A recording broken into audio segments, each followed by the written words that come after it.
and it was their fault, you know. Let's talk a little about 1984, pivotal year again for you. You decided to go into television, and along came, I guess, two offers? You had two offers to do? I had two offers, yes. I had one from Norman Lear to do a series with Charles Durning, a half-hour sitcom. And the other was to do this hour drama about a sleuth, a widowed lady who starts writing and becomes a successful novelist.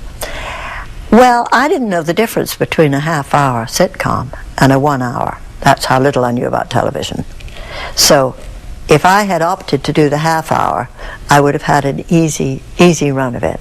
As it was, I chose Murder, She Wrote.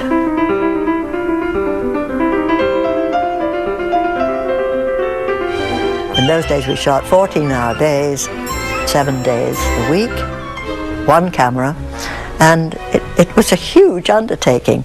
And a huge success. Yeah, and I was 59 years old, you know. So I didn't feel 59, but I mean, you know, it's at the age when a lot of actresses are sort of taking slowing a step down a bit. backwards. Yes. So that went on for 12 years. 12 years.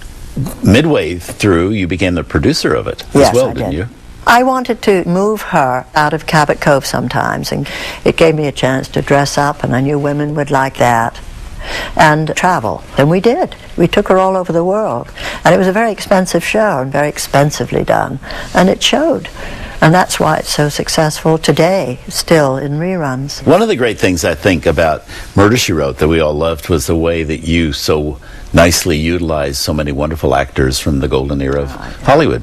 People like Van Johnson and June Allison and Katherine Grayson, and everybody appeared on that show. So it was a great treat to be able to see them again. It was lovely. It was lovely. And lovely for them.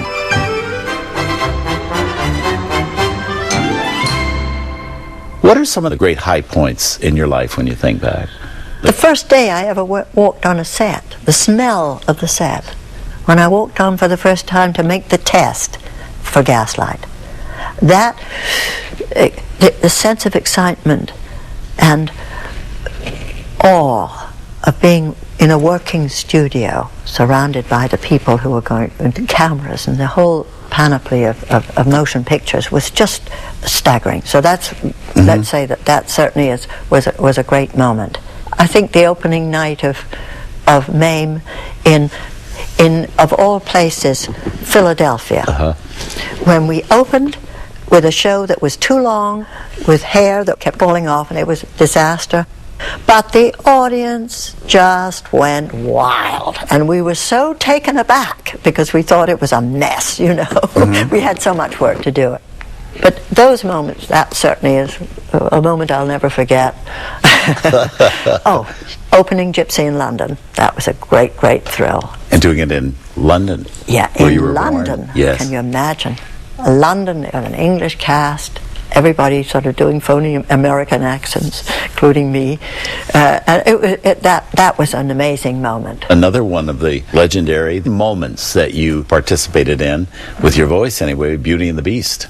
Yes. Mrs. Potts. Mrs. Potts, yes. That was a lovely moment for me to have that chance to sing such a dear song, so beloved by children. Will you be disappointed if there's not one more great stage success or one more great movie role? I would love to do one great movie role. Yes, I would love that. I just think it would close the book nicely. You know, so for that reason, I would love to have that opportunity. I don't know whether I will or not, but I have a feeling that one will just fall out of the sky one day. Well, I can't thank you enough for being here. This is something we've looked forward to for a long, long time. Thank you. What a great career you've had. What a nice lady you are. And it's just been a pleasure. Well, thanks for sharing your life with us. High point for me to be with you again. Thanks. Thank you so much for having me.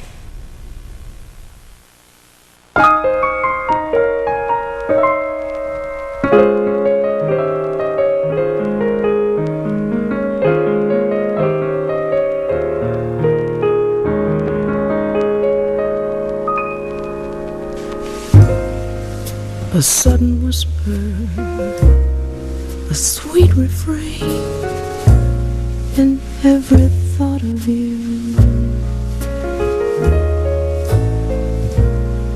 The gentle flicker of light proclaims our only lasting proof of all that we share in stolen hours that linger to only fade anew.